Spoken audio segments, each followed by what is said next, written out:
नमस्कार दोस्तों, एलडी बाबा क्लासेज में आपका स्वागत है। दोस्तों, आज की क्लास में हम संगीत से संबंधित वन लाइनर प्रश्न लेकर आए हैं। तो हम चलते हैं प्रश्न की ओर।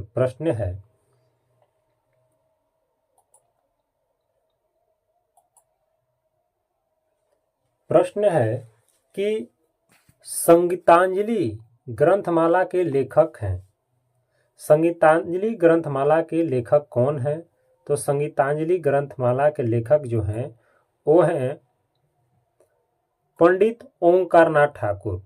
पंडित ओंकारनाथ ठाकुर।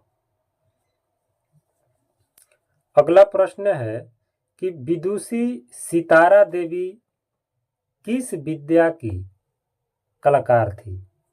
विदुषी सितारा देवी जो थी वो किस विद्या की कलाकार थी? तो विदुषी सितारा देवी कथक नृत्य विद्या की कलाकार थी। अगला प्रश्न है कि कौन गायन से नहीं जुड़े हैं? तो पंडित गुदई महाराज जो हैं वो गायन से नहीं जुड़े हैं। किस चीज से जुड़े हैं? तो तबला से जुड़े हैं। और किस घराने से हैं? तो बनारस घराने से तबला वादक है। अगला प्रश्न है कि भाव रंग लहरी के लेखक का नाम बताएं। तो भाव रंग लहरी के जो लेखक हैं वो कौन है? तो पंडित बलवंत राय भट्ट हैं। कौन है? पंडित बलवंत राय भट्ट। अगला प्रश्न है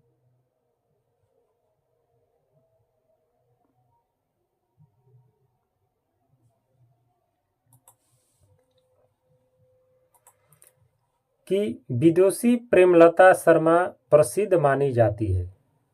किसके लिए प्रसिद्ध मानी जाती है विदुषी प्रेमलता शर्मा?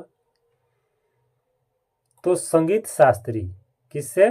संगीत शास्त्री से प्रसिद्ध मानी जाती है। अगला प्रश्न है कि भारतीय राष्ट्रगान गाने में लगने वाला उचित समय क्या है? तो भारतीय राष्ट्रगान गाने में लगने वाला समय जो है कितना है? तो 52 सेकंड है। कितना है? 52 सेकंड है। अगला प्रश्न है कि कौन सा कलाकार भारत रत्न पाने वाला कलाकार है? भारत रत्न पाने वाला कलाकार है वो कौन है? तो भीमसेन जोशी। भीमसेन जोशी का फिल्म है तानसेन, अनकही। ये सब अच्छा फिल्म है और इसी फिल्म में वो गाना भी गाए हैं। अगला प्रश्न है कि मिले सुर मेरा तुम्हारा गीत किस राग में है? मिले सुर मेरा तुम्हारा गीत किस राग में है? तो इसका सही उत्तर क्या होगा? तो इसका सही उत्तर जो होगा वो होगा भैरवी। भैरवी राग में चारों स्वर जो होता है कोमल, जो रे ग ध नि जो होता है वो भैरवी राग में लगता है। और भैरवी राग कब गाई जाती है? तो भैरवी राग जो है वो प्रातःकाल यानी सुबह में गाई जाती है। अगला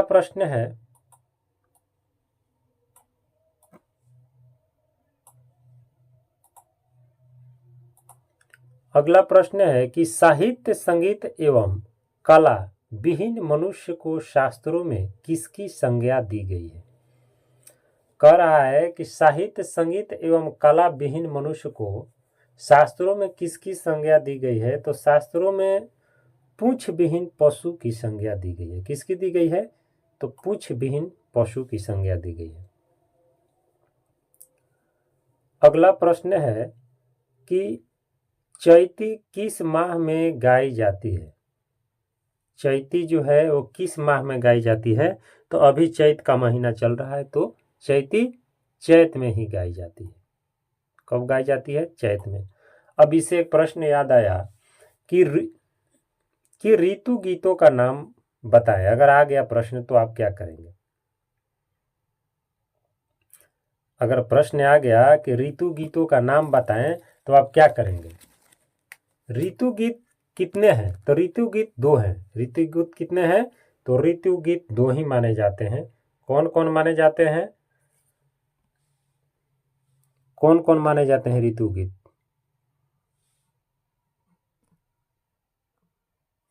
तो ऋतु गीत में एक माना जाता है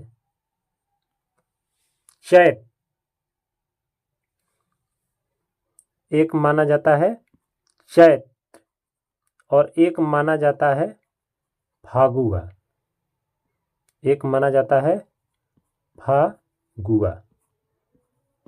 चैत और फगुआ दो ही माना जाता है।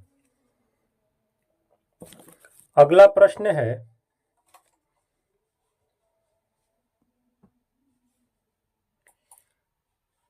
कि राग मालकोस गाने के लिए तानपुरे को निम्न में से किस व्यवस्था अनुसार मिलाएंगे? राग मालकोस के गाने के लिए तो इसका सही उत्तर होगा म। कौन म? कौन म होगा इसमें? तो मंद्र म और शासा। अगला प्रश्न है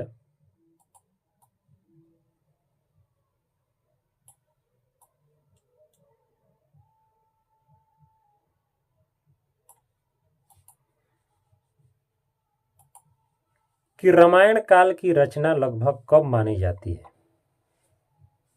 रामायण काल की जो रचना है वो लगभग कब मानी जाती है? तो 600 से 300 ईसा पूर्व मानी जाती है। 600 से 300 ईसा पूर्व मानी जाती है। अगला प्रश्न है कि क्या वैदिक युग के समय रामायण में भी संगीत था? यस, हाँ था। अगला प्रश्न है कि ऊह गान क्या है? तो ऊह गान क्या है? तो ऊह गान जो है यक्ष गीत है। क्या है? यक्ष गीत है। उसके बाद है कि रग्ने गीत गान क्या है? तो ये गीत गान जो है वो क्या है? तो ये जंगलों में गाया जाता है। कहाँ जाया जाता है? जंगलों में, जंगलों में गाया जाता है। तो दोस्तों आज की क्लास हम इतना ही प्रश्नों से समाप्त करते हैं। आगे आप मेरे YouTube चैनल पर लगातार बने रहिएगा।